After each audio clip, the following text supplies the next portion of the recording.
Back in 2021, my husband and I were camping in Wyoming at the Boysen Reservoir. We got really lucky and were able to book a beachfront site directly leading to the water, but the downside was that it was very, very far away from the other campsites. We were essentially isolated from everyone else. At the time, though, it sounded like a dream come true. The thing about Wyoming is that it's so desolate to the point where it's pitch black and eerily dead silent once the sun is gone. We set up our camp, enjoyed our fire, but shortly after that, a random SUV with blacked-out windows came driving down our road and into our sight. They drove towards us. My husband tried to wave to them in case they were lost and needed help, but instead they ignored us and drove down to the beach, stayed there for 5 minutes, turned around, and went back up the way they came. We immediately got a bad vibe. My husband told me to throw everything in the car, and he kept shining a flashlight towards the beach because we had a feeling they'd dropped someone off to watch us. After we packed up, we got in the car and hauled ass. Lo and behold, the same car drove back into our campsite, and when they saw us leaving, they actually started chasing us. Mind you, the roads in Wyoming are bumpy and unkept when you're in the wilderness. On top of that, enormous wildlife that wanders in and out of the streets. My husband said, "I have to go fast. Are you okay with that?" And I said, "Just go and get us out of here." We were easily going 80 miles per hour down these windy roads, and even through a canyon. They were on our tail for about 10 minutes until we lost them after passing through the canyon. Most terrifying experience of our lives, we think about it to this day and wonder what could have happened if we didn't listen to our gut at that moment.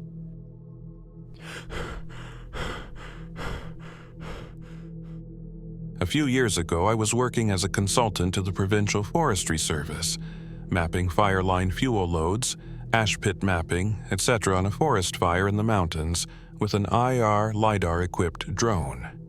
The ops plan called for me and my equipment to be airlifted onto a point above the active fire. I would disembark, deploy my equipment, map the fire activity, and then be picked up by the helicopter again. After doing this rotation for a few days, it became fairly comfortable. As comfortable as you can get when the heli is doing a tow-in landing. Sticking the tip of one skid on a rocky outcrop while in a hover, just close enough that I could jump out and not kill myself in the fall, then try to catch 70 pounds of equipment case before it rolled off the ledge. That morning, things didn't feel right.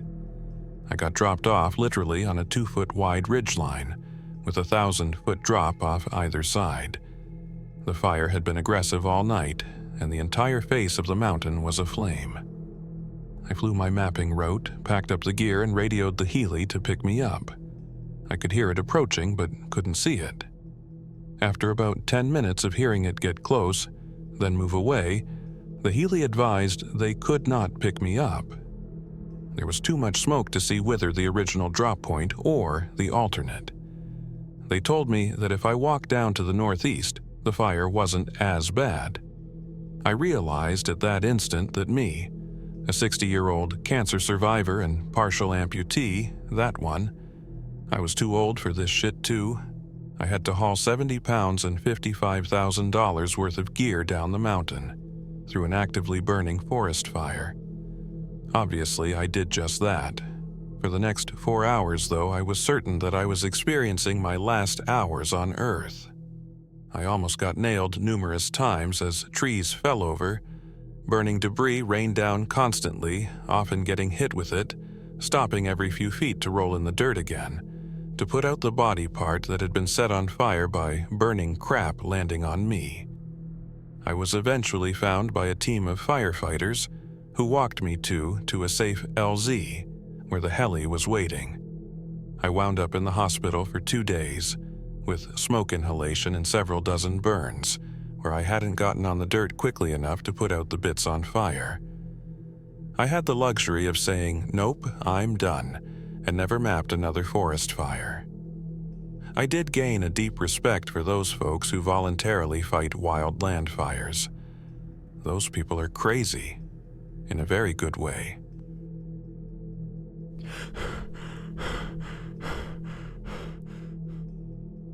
The other big one that comes to mind at the moment was when I was camping during a derecho, the one that swept through West Virginia a while back.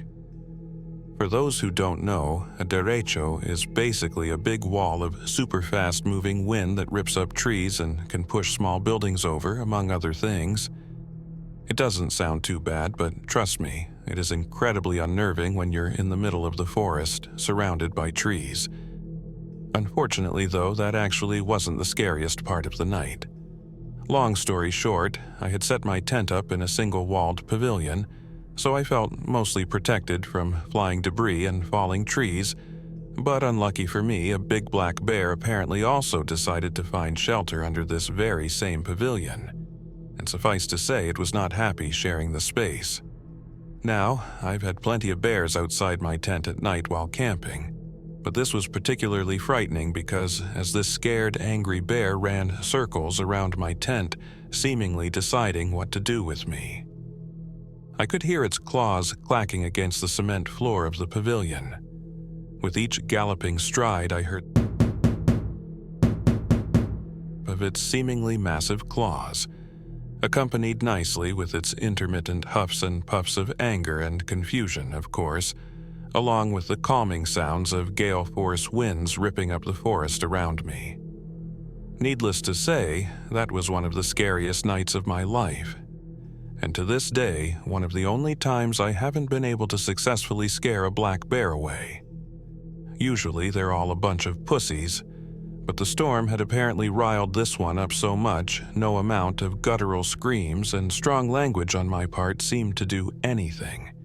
It just continued running circles around me, sometimes leaving the pavilion for a few seconds, only to immediately return, just as angry as ever. And I just had to wait it out, opting to pass the time by duct taping my hunting knife to my hand, should worse come to worst.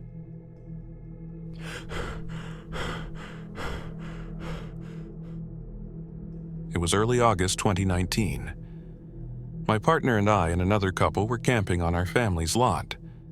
There were just 4 of us. We saw no one else on the mountain that day, and that night it was very dark because we were only using a little potbelly stove for heat since the pier fire had hit the area just a couple years prior, so we didn't want to chance another fire starting with us being so far away from cell service.